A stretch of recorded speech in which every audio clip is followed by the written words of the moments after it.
Welcome to YouTube channel YRS class में एक बार फिर से आप सभी मित्रों का दोस्तों का बहुत बहुत स्वागत है। जैसा कि दोस्तों आपको पता है कि 24 मार्च को यूपी बोर्ड का एग्जाम शुरू हुआ, जिसमें आपका पहला पेपर जो था हिंदी का था। दोस्तों इसके पहले के वीडियो में हिंदी की जो पेपर हुआ था उसको मैंने अच्छे तरीके से पूरा हल बता दिया था। तो दोस्तों जो आपका दूसरा पेपर हुआ वो आपका विज्ञान का, जो कि 4 अप्रैल को है। दोस्तों विज्ञान में मैंने आप लोगों के सामने जो पेपर आपको दिख रहा है, तो दोस्तों आज हम आप लोगों को विज्ञान का पेपर का पूरा हल इस वीडियो में बताने वाला हूं। यदि आप इस चैनल पर नए हैं तो इसे लाइक सब्सक्राइब जरूर कर लें, ताकि आने वाला नोटिफिकेशन आप लोगों तक आसानी से पहुंचता रहे।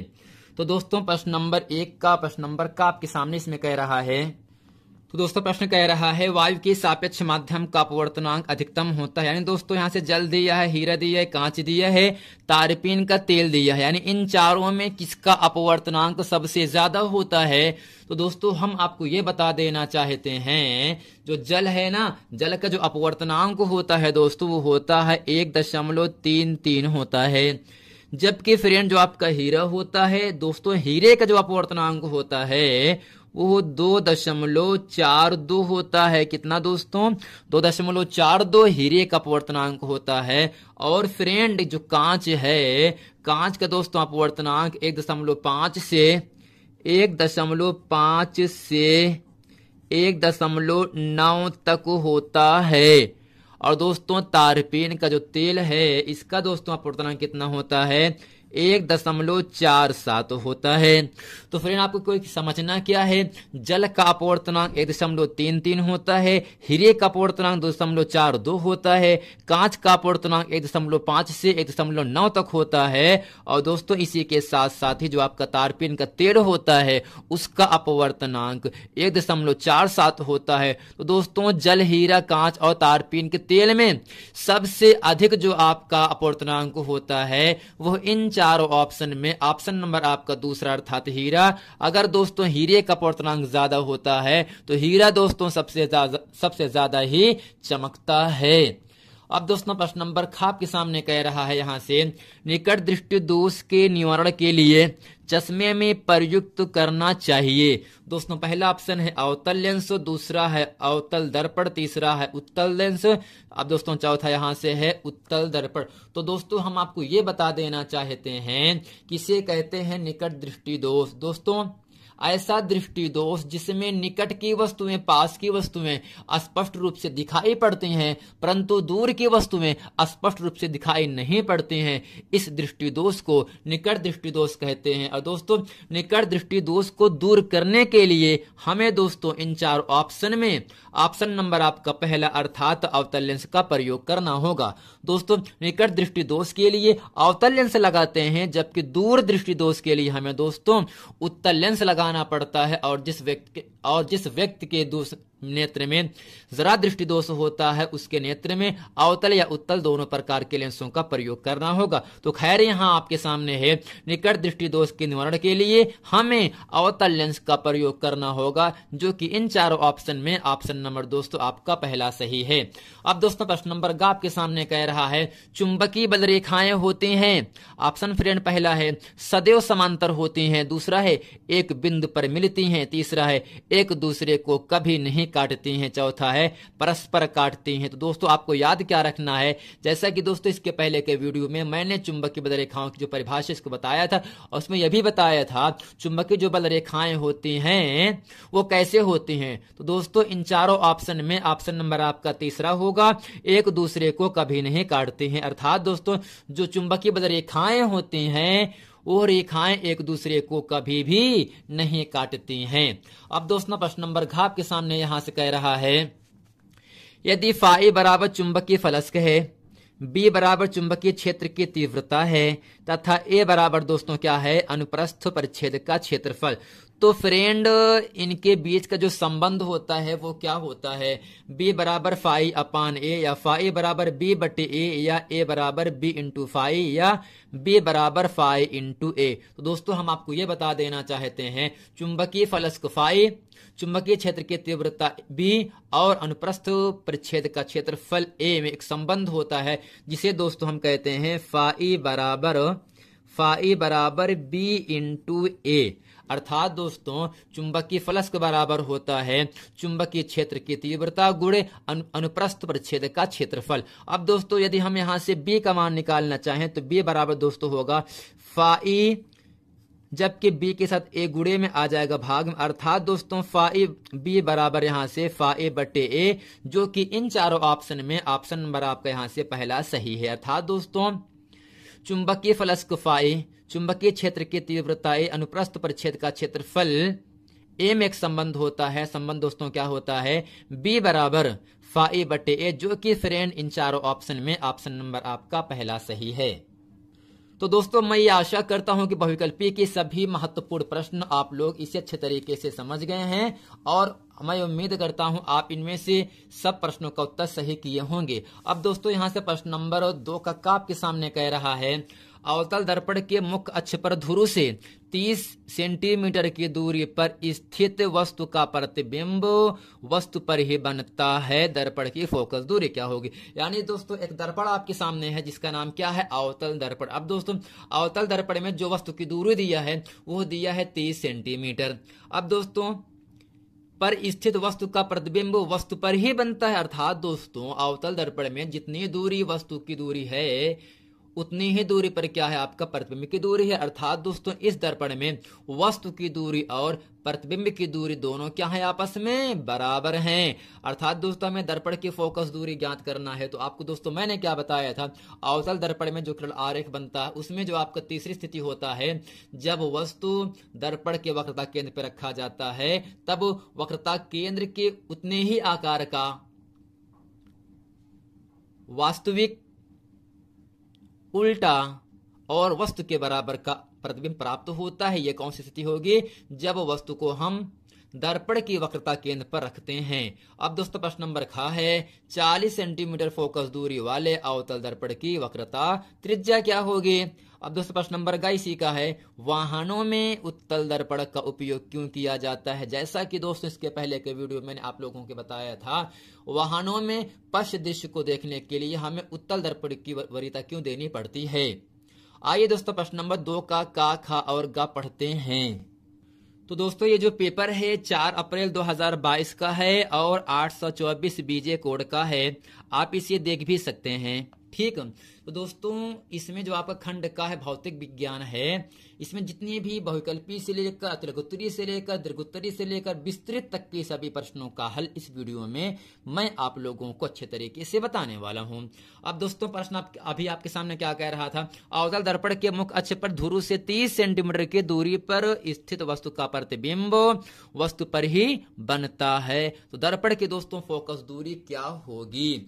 अब दोस्तों इसमें आपको दिया क्या है, तो यहां से लिखेंगे इसके हल में दिया है दोस्तों, क्या लिखेंगे? दिया है वस्तु की दूरी की दोस्तों हम यू से लिखते हैं। दोस्तों अवतल दर्पण में वस्तु की दूरी और प्रतिबिंब की दूरी दोनों फ्रेंड माइनस में होते हैं, अर्थात यहां से यू का मान दिया है -30 सेंटीमीटर। और दोस्तों जितनी दूरी पर वस्तु रखा गया है उतनी ही दूरी पर आपका प्रतिबिंब भी प्राप्त हो रहा है, अर्थात यहां से v बराबर आपका हो जाएगा -30 सेंटीमीटर। तो दोस्तों हमें यहां से दर्पण के फोकस दूरी अर्थात AF का मान आपसे पूछ रहा है।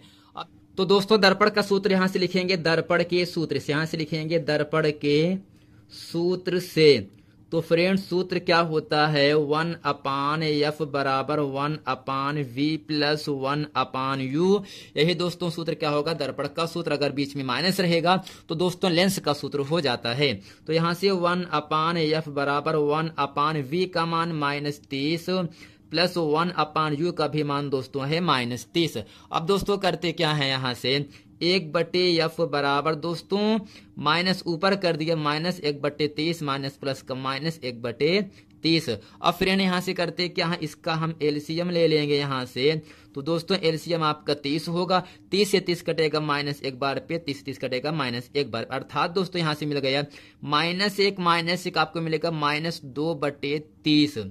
दोस्तों कितना मिल गया -2/30, अर्थात यहां से 2 × 2 2 15 में 30। तो दोस्तों यहां आपके सामने 1/f बराबर -1/15 मिल गया। अब फ्रेंड करते क्या है, यहाँ से हम तिरछा गुणा कर देंगे। तो फ्रेंड यहाँ से आपका f बराबर मिल गया आपका -15 सेंटीमीटर, जो कि दोस्तों इस अवतल दर्पण की फोकस दूरी हो जाती है। दोस्तों उम्मीद करते हैं प्रश्न नंबर 2 का प्रश्न नंबर का इससे अच्छे तरीके से आप लोगों को समझ में आ गया होगा। दोस्तों इसमें केवल u का मान -30, v का मान -30, f का मान ज्ञात करना है। लगा दिया दर्पण का सूत्र आपके सामने, हल करते समय यहाँ से आपका मान मिल गया f बराबर -15 सेंटीमीटर, जो कि इस पूरे प्रश्न का उत्तर हो जाता है। अब दोस्तों प्रश्न नंबर यहाँ आपके सामने 2 का खाप के सामने कह रहा है 40 सेंटीमीटर फोकस दूरी वाले अवतल दर्पण की वक्रता त्रिज्या क्या होगी। अर्थात दोस्तों यहाँ आपको दिया क्या है, दोस्तों दिया है अवतल दर्पण की फोकस दूरी, जिसे लिखते हैं दोस्तों f बराबर 40 सेंटीमीटर। चूंकि दोस्तों जो अवतल दर्पण है इसकी फोकस दूरी निगेटिव होती है, अर्थात यह बराबर -40 हो गया। तो दोस्तों दर्पण की वक्रता त्रिज्या जिसे हम लिखते हैं r से, r का मान आपसे पूछ रहा है। चूंकि दोस्तों सूत्र होता है f बराबर r/2, f बराबर r/2, अर्थात दोस्तों यहां से तो दोस्तों हमें यहाँ पर r का मान पूछ रहा है, तो f को बटे का मानेंगे, तिरछा गुणा कर देंगे। r इकन्नम r बराबर 2f इकन्नम दोस्तों 2f हो जाएगा। अब दोस्तों करते क्या है, यहाँ से 2 गुणे f का मान आपके सामने यहाँ से है -40, अर्थात दोस्तों यहाँ आपको मिल गया r बराबर आपको मिल गया 40 दूने 80, अर्थात -80 सेंटीमीटर। अर्थात दोस्तों जो आपकी अवतल दर्पण की त्रिज्या है वो आपको मिल गया 80 सेंटीमीटर मिल गया। दोस्तों उम्मीद करते प्रश्न नंबर 2 का इसे अच्छे तरीके से आप समझ गए होंगे। अब दोस्तों प्रश्न नंबर 2 का आपके सामने कह रहा है वाहनों में उत्तल दर्पण का उपयोग क्यों किया जाता है। दोस्तों इसके उत्तर में लिखते हैं वाहनों में यानी गाड़ियों में उत्तल दर्पण का उपयोग किया जाता है क्योंकि यह वस्तुओं यानी दूर स्थित भी यानी यह वस्तुओं का सीधा, पूर्ण तथा छोटा प्रतिबिंब बनाता है। अर्थात दोस्तों वाहनों में जो आपको उत्तल दर्पण लगा होता है या पीछे का दृश्य देखने के लिए सीधा प्रतिबिंब, छोटा प्रतिबिंब बनाता है, इसलिए वाहनों में हमें पश्च दृश्य को देखने के लिए उत्तल दर्पण लगाना पड़ता है। दोस्तों उम्मीद करते हैं प्रश्न नंबर 2 के का, ख और ग इसे अच्छे तरीके से आप समझ गए होंगे। अब दोस्तों प्रश्न नंबर 3 का प्रश्न नंबर का आपके सामने यहां से कह रहा है 15 सेंटीमीटर फोकस दूरी का कोई अवतल लेंस किसी वस्तु का प्रतिबिंब से लेंस से 10 सेंटीमीटर की दूरी पर बनाता है। वस्तु लेंस से कितनी दूरी पर स्थित है, किरण आरेख भी खींचिए। अब दोस्तों इसी के साथ तीसरे का प्रश्न कह रहा है एक मनुष्य चश्मा पहनकर 25 सेंटीमीटर की दूरी पर रखी वस्तु को स्पष्ट देख सकता है। चश्मे में प्रयुक्त लेंस की फोकस दूरी 50 सेंटीमीटर है, बिना चश्मे के मनुष्य किस दूरी पर रखी वस्तु को पढ़ सकता है। जैसा कि दोस्तों ये 4 नंबर के लिए आपसे पूछा गया है। आइए दोस्तों प्रश्न नंबर 3 का और प्रश्न नंबर 3 का अथवा का प्रश्न अच्छे तरीके से हम हल करते हैं। अब दोस्तों इसके हल में लिखेंगे, यहाँ से दिया है और दोस्तों आपको याद होना चाहिए अवतल लेंस की फोकस दूरी दोस्तों कैसा होता है, माइनस में होता है, अर्थात यहाँ से उसकी जो फोकस दूरी दिया है 15 सेंटीमीटर दिया है। अब दोस्तों इसी के साथ आपका v का मान कितना दिया है, -10 सेंटीमीटर दिया है।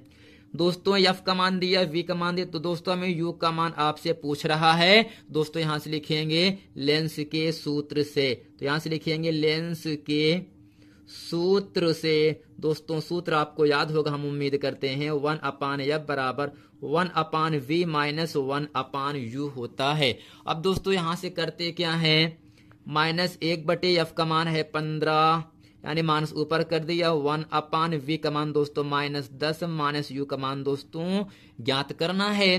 तो माइनस दोस्तों 1/15 हो गया, माइनस का दोस्तों पक्षांतर प्लस 1/10 बराबर दोस्तों -1/u हो गया। अब फ्रेंड यहां से करते क्या है, 15 और 10 का एलसीएम दोस्तों 30 होता है। 15 पहाड़े में 30 दो बार पे, 2 एकन्नम 2 -2 प्लस 10 यहाँ 3, आपको मिलेगा 3 बराबर -1/u। अब दोस्तों करते क्या है, ऐसे 3 में से 2 घट के आपको मिलेगा 1/30, यहाँ से लिखेंगे 1/30 बराबर -1/u। दोस्तों u का मान तिरछा गुणा करते हैं तो आपको मिलेगा -30 सेंटीमीटर। अर्थात दोस्तों जो आपका अवतल लेंस है, इसकी जो वस्तु की दूरी वो आपके सामने आ गया 30 सेंटीमीटर। अब दोस्तों यहां से लिख देते हैं, अतः वस्तु अवतल लेंस से, अतः वस्तु अवतल लेंस से, अतः वस्तु अवतल लेंस से 30 सेंटीमीटर दूरी पर रखी है। अब दोस्तों इसके साथ साथ भी आपसे ये कह रहा है किरण आरेख भी बनाइए। दोस्तों ये किरण आरेख आपके सामने बनाया गया है। ये आपको उत्तल लेंस होता है, जिसे ये आपका अवतल लेंस है, यानी ऐसा लेंस जो बीच में पतला, किनारों पर चौड़ा अर्थात मोटा होता है, उसे अवतल लेंस कहते हैं। अर्थात दोस्तों अवतल लेंस 30 सेंटीमीटर की दूरी पर आपका वस्तु रखा गया है। अब दोस्तों प्रश्न नंबर 3 का कथवा प्रश्न आपके सामने यहां से है। इसमें दोस्तों आपसे ये कह रहा है, एक मनुष्य चश्मा पहनकर 25 सेंटीमीटर की दूरी पर रखी है। अर्थात दोस्तों यहां से जो वस्तु की दूरी दिया है वो दिया है -25 सेंटीमीटर। अर्थात दोस्तों यहां से लिखेंगे इसके हल में, दिया है वस्तु की दूरी दोस्तों u बराबर आपको दिया है -25 सेंटीमीटर। और दोस्तों यहां से जो फोकस दूरी दिया है वो दिया है 50 सेंटीमीटर। अब दोस्तों अवतल लेंस की जो फोकस दूरी होता है वो आपका माइनस में होता है। अर्थात यहां से f बराबर -50 सेंटीमीटर हो गया। चूंकि दोस्तों यहां से लिखेंगे, चूंकि चश्मे 50 सेंटीमीटर फोकस दूरी का, चश्मे 50 सेंटीमीटर फोकस दूरी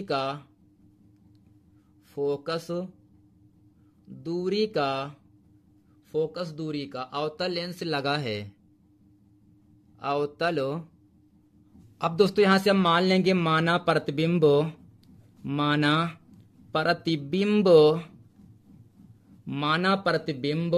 लेंस से, माना प्रतिबिंब से लेंस की दूरी, लेंस की दूरी v है। अब दोस्तों करते क्या है, यहां से लिखेंगे लेंस के सूत्र से दोस्तों सूत्र होता है यहाँ आपके सामने 1/f बराबर 1/v माइनस 1/u। अब दोस्तों यहाँ से 1/f का मान आपके सामने यहाँ से है -50 बराबर 1/ दोस्तों यहाँ से आपको v का मान फाइंड करना, जबकि 1/u का मान -25 है। अब दोस्तों करते हैं क्या है, -1/50 माइनस प्लस का पक्षांतर दोस्तों माइनस हो जाएगा, 1/25 बराबर 1/v। दोस्तों 25 और 50 का जो एलसीएम हो तो आपका 50 ही रहेगा यहाँ से, तो यहाँ से मिलेगा -1 -25 दूनी 50, अर्थात दोस्तों 2 एकन्नम 2 बराबर 1/v। अर्थात दोस्तों यहाँ से -3/50 बराबर 1/v। अब दोस्तों करते क्या, यहाँ से तिरछा गुणा कर देते हैं तो -3v बराबर 50। दोस्तों अगर v का मान निकालेंगे -50/3, अर्थात दोस्तों v बराबर यहाँ आपको मिल जाएगा, कितना दोस्तों मिलेगा, -16.67 सेंटीमीटर।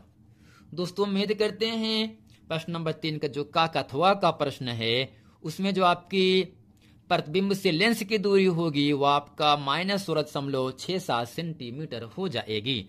अब दोस्तों प्रश्न नंबर 4 आपके सामने कह रहा है, तो दोस्तों इसमें प्रश्न नंबर 3 का जो अथवा का प्रश्न आपके सामने कह रहा है, 2 ओम, 3 ओम, 5 ओम के प्रतिरोधों को श्रेणी क्रम में जोड़ा गया है। यदि संयोजन के दोनों सिरों पर 30 वोल्ट का विभवांतर लगा हो तो प्रत्येक प्रतिरोध के सिरों के बीच विभवांतर ज्ञात कीजिए। अर्थात दोस्तों हमें यहाँ से V1, V2, V3, चूंकि दोस्तों आपको याद होगा श्रेणी क्रम में धारा समान रहती है जबकि विभवांतर अलग रहता है, और दोस्तों समांतर क्रम में विभवांतर समान होता है, धारा अलग अलग होती है। चूंकि जो आपका प्रतिरोध यहाँ से 2, 3, 5 है, इसको जोड़ा गया है श्रेणी क्रम में। दोस्तों श्रेणी क्रम का जो तुल्य प्रतिरोध होता है वो आपका R बराबर R1 plus R2 plus R3 होता है। चूंकि दोस्तों इस पूरे परिपथ में R1 पहला प्रतिरोध है, R2 R3 क्या है, दूसरा तीसरा प्रतिरोध होगा। इसमें दोस्तों R1 का मान 2, R2 का मान 3, R3 का मान 5, तीनों क्या है श्रेणी क्रम में जोड़े गए हैं। इसमें दोस्तों I धारा बह रही, जबकि दोस्तों पहले चूंकि दोस्तों इसमें पहले प्रतिरोध का विभवांतर V1 है, दूसरे प्रतिरोध का विभवांतर V2 और तीसरे प्रतिरोध का विभवांतर V3 है। दोस्तों R1 R2 क्या है, श्रेणी क्रम में जोड़े गए हैं, तो यहां से लिखेंगे इसलिए तुल्य प्रतिरोध R बराबर दोस्तों यहां से लिखेंगे R1 plus R2 plus R3। अब दोस्तों यहां से R बराबर R1 का मान 2 है, R3 का मान 3 और R3 का मान कितना दोस्तों यहां से है 5 है। दोस्तों 5, 3, 8, 2, 10, अर्थात दोस्तों यहां से आपका आ गया 10 ओम आ गया इन तीनों प्रतिरोधों का तुल्य प्रतिरोध। चूंकि दोस्तों यहां आपको दिया है विभवांतर दिया है, V बराबर दिया है 12 वोल्ट दिया है। अब दोस्तों यहां से V दिया है 12 वोल्ट, R दिया है 10 ओम। दोस्तों हम धारा निकाल सकते हैं, चूंकि दोस्तों यहां से लिखेंगे ओम के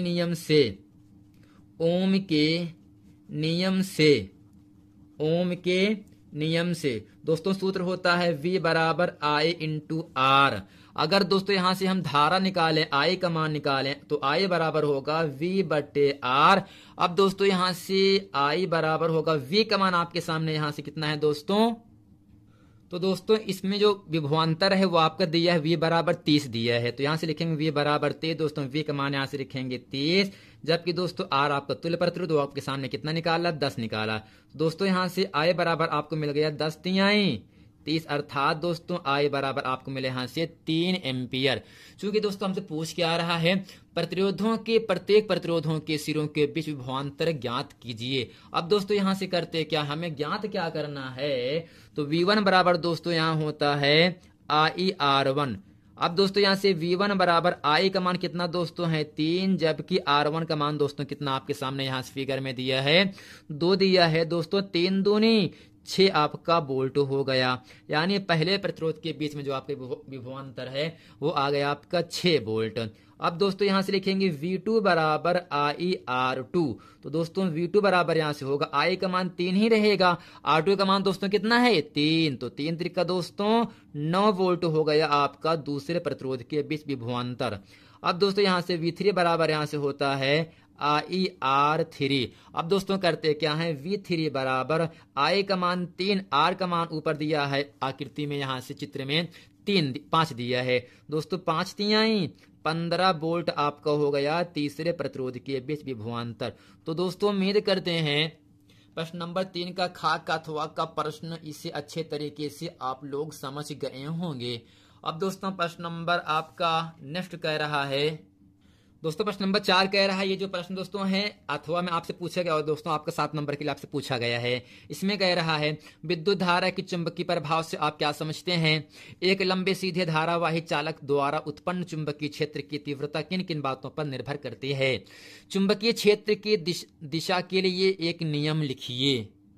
अब दोस्तों हेडिंग करते हैं विद्युत धारा का चुंबकीय प्रभाव। ठीक दोस्तों, इसमें लिखेंगे जब किसी चालक तार में विद्युत धारा प्रवाहित की जाती है, यानी विद्युत धारा अर्थात करंट को डाला जाता है, तो उसके चारों तरफ एक चुंबकीय क्षेत्र उत्पन्न हो जाता है।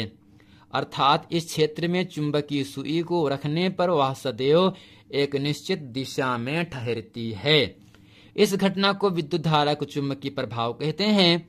विद्युत धारा के इस प्रभाव का उपयोग विद्युत मोटर, विद्युत घंटी एवं टेलीफोन आदि में किया जाता है। तो दोस्तों सिंपल समझना क्या आपको है, जब किसी चालक तार में विद्युत धारा प्रवाहित की जाती है तो चालक के चारों तरफ चुंबकीय क्षेत्र उत्पन्न हो जाता है, अर्थात इस क्षेत्र में रखी गई कोई भी वस्तु सदैव एक निश्चित दिशा में जाकर ठहर जाती है।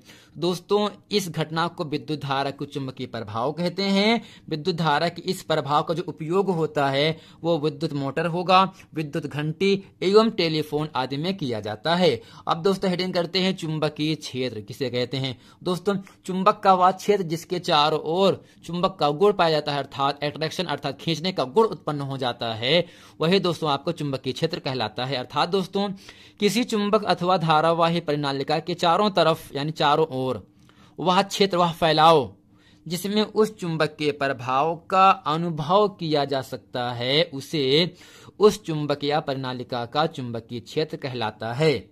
दोस्तों उम्मीद करते हैं विद्युत धारा का चुंबकीय प्रभाव और चुंबकीय क्षेत्र इन दोनों परिभाषाओं को अच्छे तरीके से आप लोग समझ लिए होंगे और इस परिभाषा को ठीक इसी प्रकार आप लिख करके भी आए होंगे, मैं आशा करता हूं। अब दोस्तों हेडिंग करते हैं चुंबकीय क्षेत्र में रखे गए धारावाही तार पर कार्य करने वाला बल किस तरह के कार्य करता है। जब धारावाही तार को चुंबकीय क्षेत्र में रख दिया जाता है तो उसके ऊपर एक बल कार्य करने लगता है। यदि धारावाही तार को चुंबकीय क्षेत्र के लंबवत रखा जाए अर्थात 90 अंश कोण पर रखा जाए तो कार्य करने वाले बल का मान अधिकतम होता है। तार को चुंबकीय क्षेत्र की दिशा में रखने पर कार्य करने वाला बल शून्य होता है। यदि धारावाही तार को चुंबकीय क्षेत्र की दिशा के साथ थीटा कोण बनाते हुए रखा जाए तो बल यह बराबर होता है IBL sin थीटा, जहां दोस्तों I क्या है विद्युत धारा है, B क्या है चुंबकीय क्षेत्र की तीव्रता है और दोस्तों L क्या होगा तार की लंबाई होता है। दोस्तों थीटा क्या आपका एक कोण है। अब दोस्तों हेडिंग करते हैं यहां से चुंबकीय क्षेत्र की तीव्रता। किसी स्थान पर चुंबकीय क्षेत्र की तीव्रता उस बल के परिमाण से व्यक्त होती है जो उस स्थान पर चुंबकीय क्षेत्र के लंबवत स्थित एकांक लंबाई के चालक में एकांक प्रबलता की विद्युत धारा प्रवाहित करने पर कार्य करता है तथा इसकी दिशा विद्युत धारा की दिशा एवं चुंबकीय क्षेत्र की दिशा दोनों के लंबवत होती है। अब दोस्तों यहां से जानते हैं चुंबकीय क्षेत्र की तीव्रता का एसआई मात्रक अर्थात पद्धति में न्यूटन प्रति एम्पियर गुणे मीटर है, इसको वेबर प्रति मीटर स्क्वायर भी लिखा जाता है। एक अन्य मात्रक टेस्ला भी अर्थात दोस्तों चुंबकीय क्षेत्र का जो मात्रक होता है न्यूटन प्रति एम्पियर गुणे मीटर है, या इसी को दोस्तों हम कहते हैं वेबर प्रति मीटर स्क्वायर भी कहते हैं, या दोस्तों इसे हम कहते हैं टेस्ला के नाम से भी जानते हैं। तो दोस्तों उम्मीद करते हैं ये पूरा प्रश्न वीडियो अच्छे तरीके से आप लोगों को समझ में आ गया होगा। तो दोस्तों विज्ञान में जो आपका पहला खंड भौतिक विज्ञान है इसमें 1 नंबर के, 2 नंबर के, 4 नंबर के और 7 नंबर के महत्वपूर्ण प्रश्नों मैंने आप लोगों को इस वीडियो में अच्छे तरीके से बता दिया। दोस्तों यही जो प्रश्न आए हैं एग्जाम में अगर आप कर लिए होंगे तो आपका अच्छा नंबर मिल जाएगा। मिलते हैं फिर नेक्स्ट वीडियो में, तब तक के लिए थैंक यू।